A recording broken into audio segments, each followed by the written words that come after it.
Hello guys, আজকে আমি টাকা নষ্ট করব। টাকা নষ্ট করতে আমার অনেক বেশি ভালো লাগে, আর টাকা নষ্ট করাটা আমার ফেভারিট অ্যাক্টিভিটিসগুলোর মধ্যে একটি। তো টাকা নষ্ট করার জন্য আমি অনলাইনে কতগুলা প্রোডাক্টস অর্ডার করে দিয়েছিলাম এবং সেই প্রোডাক্টসগুলো চলে আসছে এবং আমি টাকাটা ওয়েস্ট করেছি।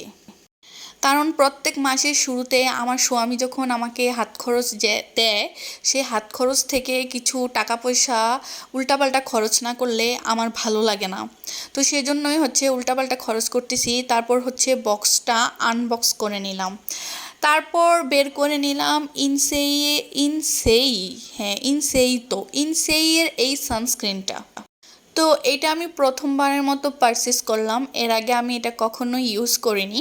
শুনেছি এটা নাকি অনেক বেশি ভালো এবং এটা নাকি হোয়াইট কাস্ট দেয় না, কিন্তু বিশ্বাস করেন এটা সেই লেভেলের হোয়াইট কাস্ট দেয় ফেসে। তারপর নিয়ে নিলাম স্কিন ক্যাফের এই নায়াসিনামাইড 10%। আমার অনেক আশা ছিল যে এই সিরামটা আমাকে অনেক বেশি বেনিফিটস দিবে, কিন্তু এটা যে আমাকে অনেক বড় একটা বাস দিবে এটা আমি বুঝতে পারিনি।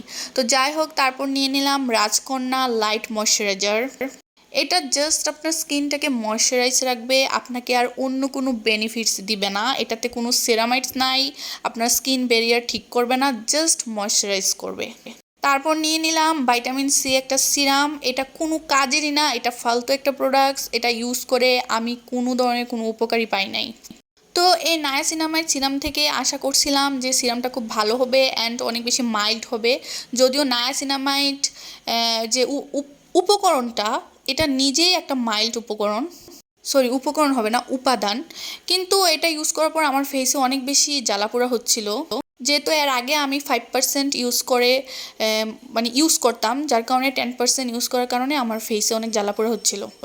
আর আমার যেহেতু অয়েলি স্কিন, আমার স্কিন থেকে যেন অতিরিক্ত অয়েল প্রডিউস না হয়, সেজন্যই আমি নায়াসিনামাইড সিরামটা ইউজ করি। তারপরে এই ভাইটামিন সি সিরামটা কোনো কাজেরই না। যেই মানে কি বলবো, এটা শুধু ফালতু একটা জিনিস কিনলাম। আমার হাজব্যান্ড এটা দেখে বলতেছে এতটুক একটা সিরাম, তাও আবার এত টাকা দিয়ে কিনছো। তো ও আমাকে বলতেছে এই সিরামটার দাম যদি 100 টাকা হইতো তাহলে খুব ভালো ছিল। পরে আমি বললাম যে আসলে সিরাম তোমার ইনগ্রেডিয়েন্টস অনুযায়ী দাম নির্ধারণ করা হয়, কোয়ান্টিটি অনুযায়ী না। এই ছিল আজকে আমার টাকা অপচয় করার ভিডিও।